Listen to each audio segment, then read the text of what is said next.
Was Zero Tyler's back with the Tyler's Retro Reviews. I cannot think of a new introduction, but that's going to be all it says. It's time for another anniversary of the 25th anniversary of another WWF pay-per-view that happened in the month of February. Another period that happened on the month of February. WWF No Way Out 2000. Last week we did Super Brawl 2000, aka Super Brawl 10, but it was technically called Super Brawl 2000. They didn't say it was 10, but anyways, this time it's Super Brawl 2000 was a so-so pay-per-view, but No Way Out blew this out of the water like that. It's the last stop before WrestleMania 16, which that's gonna happen in April because WrestleMania this year is gonna be late. So that's fine for me for the rest of March. And we'll get to that. February 27th is the anniversary of this. February 27th, 2025 at the Hartford Civic Center in Hartford, Connecticut. This saw a Hell in a Cell rematch between, well, a rematch from the Royal Rumble between Triple H and Cactus Jack, where Triple H put Cactus' career on the line in this match, and we all know what's going to happen before that. But we'll get to that when we talk about WrestleMania 16. I know it was called WrestleMania 2000, but we're going to call it WrestleMania 16 in April. But anyways, let's talk about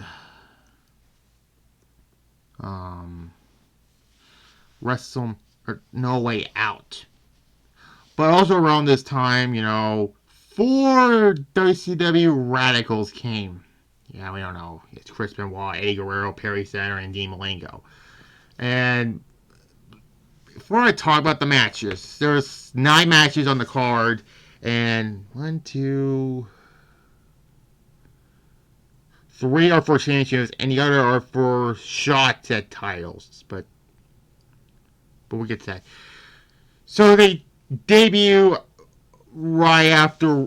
It wasn't right after. It was like a week after Royal Rumble, because we all know it sold out. Benoit sort of won the WCW championship, but the following episode, Malenko, Guerrero, and Saturn left, and then they went to the WWF as the Radicals, and that episode of SmackDown, where they were supposed to win matches to get jobs in storyline, that is.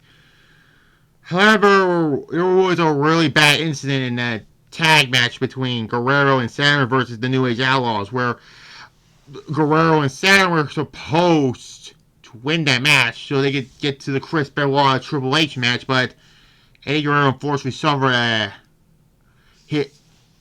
elbow injury, and that episode went into a panic attack, but then Triple H gave them their jobs anyways, and they turned heel, so that storyline changes after that. Also, at that exact same Royal Rumble, Big Show claimed there was an eyewitness where Rock's feet hit the floor first before Big Show's, which I'm going to say this right now, 25 years later, was Rock's feet hitting the floor first? I think this was planned out, okay? Because let's be fair here. I mean, Austin was not going to come back to the ring yet. So they had to do something with Big Show, Rock, Triple H, and Mick Foley in this. So, they did the eyewitness storyline with Big Show, claiming Rock's feet hit before Big Show's, and they did that match here. And yeah, there. So anyways, let's talk about No Way Out 2000, okay? Didn't talk about the matches yet. Like I said, 9 matches and 3 titles on the line, and 2 matches are for a shot at titles. But anyways, start off with the Intercontinental Championship match between Kurt Angle defeating Chris Jericho to win the Intercontinental Championship. And Kurt Angle was also the European Championship. That led to, him becoming the first Intercontinental Champion, even though D'Lo Brown and Jeff Jarrett were Intercontinental Champions before Kurt. But anyways, this was a good match. The end came where Jericho was going to hit the lion saw on Kurt, and then Kurt Angle used the belt as a shield, and he wins the title like that. It was genius way for Kurt to win the match like that. Again, it was a good match. I give it a 7 out of 10.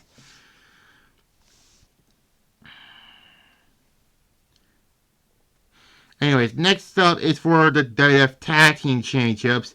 The Dudley Boys defeat the New Age Outlaws to win the Tag Team Championships. It was a short match, unfortunately, and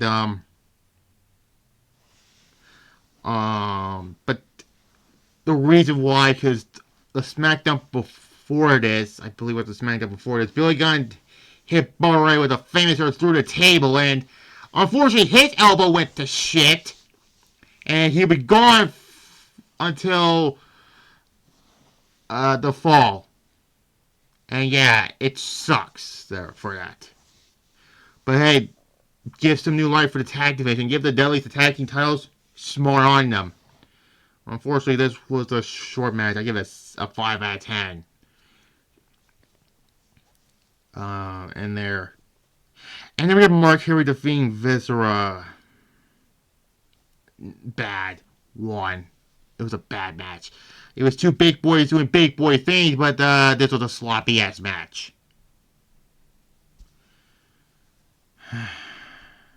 Anyways, then we had a number one contenders match for the WWF Tag Team Championships. Edge and Christian defeats the Hardys to become the number one contenders for the tag team titles at, well, it was supposed to be at WrestleMania, but they cashed in their title between the SmackDown like a week before WrestleMania, and then they did the Triangle Ladder match at WrestleMania. Again, this was a good match. And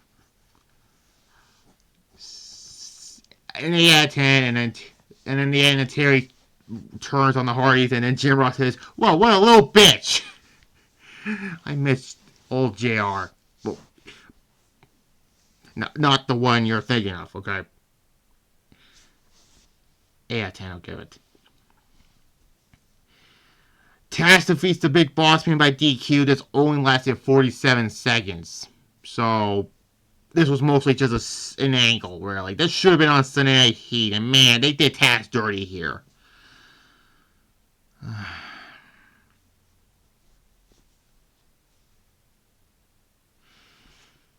Then we get a no-holds-barred match. This story between Kane and X-Pac is continuing, unfortunately.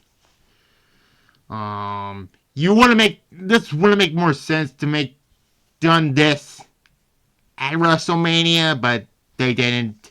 They did the tag match between Kane and Rikishi versus X-Pac and Road Dogg, but we'll get to that in 2 months from now. Well, a month from now, actually. But X-Pac and Kane, it all started at the prior year's WrestleMania where Kane and X-Pac were betrayed, and then they became a tag team, and then in the fall of '99, X-Pac turned on Kane. They had that match at the Survivor Series, and this lets you and then X-Pac and Tori were together, or Kane was before that, and then they led to this no holds bar match here, and it was a fun match, but this story wasn't going to end until WrestleMania, so there's that. 6.5, I'll give it. There. Then we got a 6-man tag match between Too Cool of Rikishi, Sky 2 and Grandmaster Sexay defeats the Radicals of Chris Benoit, Dean Malenko, and Perry Saturn. Eddie Guerrero was dealing with an elbow injury. He won't come back to the ring some point before WrestleMania, so that's an unfortunate there. Solid match. They should just let the Radicals win. This is their first pay-per-view match. I mean, then again, 2 out of the 4 did well after this. That being Benoit and Eddie Guerrero, of course, because they both won world titles 4 years later. If you know, you know on here, I did those last year. 6.5, I'll give it. And then we get the match to determine the number one contender for the WWF Championship at WrestleMania 16. Big Show defeats The Rock. Shockingly. I say shockingly because a lot of people say Big Show was the real Royal Rumble winner in 2000. Referee's decision was final. Rock is still the Royal Rumble winner. If you look up the history of the Royal Rumble, Rock's name is still on that list. So, unfortunately, you can't say that. But, again, we don't know the eyewitness. Big Show claimed there was an eyewitness where Big Rock's feet hit the floors first before his. Which, again, it was probably a work. And then, the funniest thing about it was Big Show got a haircut, okay? And The Rock said, somebody's got a haircut. Making fun of Big Show's hair. But anyways, fun match. This whole thing was led to the 4-way, but we'll get to that. Shane made his return and hits Rock with a steel chair and align himself with Big Show. And yeah. Kind of an odd way, but again, mention more of this by WrestleMania 16. But anyways, fun, a good match. I give it a 7.5. Could have been better. I mean, their match on Raw, like a few weeks after this, was better than this match, but still. Main event: Hell in a Cell match, title versus career for the WWF Championship. Triple H defeats Cactus Jack to retain the WWF Championship, and Cactus Jack lost because now he's forced to retire, in quotation, he gets psyched. He comes back like on the Go Home Raw before this, and it becomes that 4-way at WrestleMania. But regardless of it, this is the best match on this show.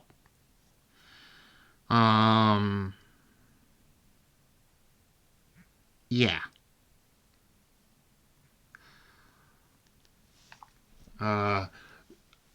It was a great Hell in a Cell match, and Cactus Jack, grabs the barbed wire 2x4 just like Royal Rumble, and he set on fire on top of the cell. He was going to pile drive Triple H, certainly on the board, but Triple H back body drops him through the cell and through the ring also. Triple H hits him with a pedigree, and Cactus Jack, well, this was mostly the end of Cactus Jack.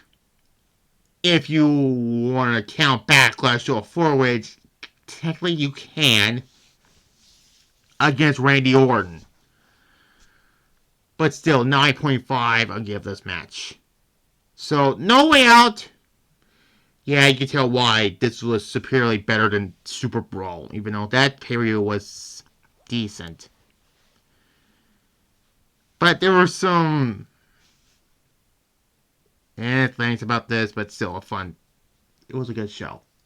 Pay-per-view, rather, what do they call it? Still.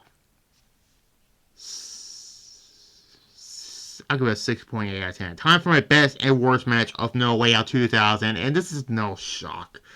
Best match on the show goes to Triple H versus Cactus Jack in the Hell in a Cell match, and the worst match on this show, it goes to Mark Henry versus Viscera. There. Next week, since WrestleMania is late, and WrestleMania season technically has begun March after Elimination Chamber. I'll be on my main channel, by the way, tomorrow for my SmackDown review also. We're going to have some non-WrestleMania stuff. So, next week, it's WCW Spring Stampede 1998. Yeah, I know, it's early, because Spring Stampede usually an April preview, but fuck it. We're doing it in March. And the week after that will be ECW Living Dangerously 2000. And then the week after that will be Uncensored, WCW Uncensored 2000. And then the last week of March will be TNA Destination X 2009. And oh boy, those two I mentioned, Living Dangerously 2000, Uncensored 2000. Now said. But anyways, that's all happening in March. SmackDown will be tomorrow, and then Live Rio's Elimination Chamber as well. Hopefully it'll be a decent pay-per-view, but I doubt that, really. And also March, 3 weeks from tomorrow, 32K25, and you know there'll be a review of that. So there. Like this video, comment below, subscribe to this channel right here, click the notification bell, as well as my main channel also. So, there's that. Bye-bye.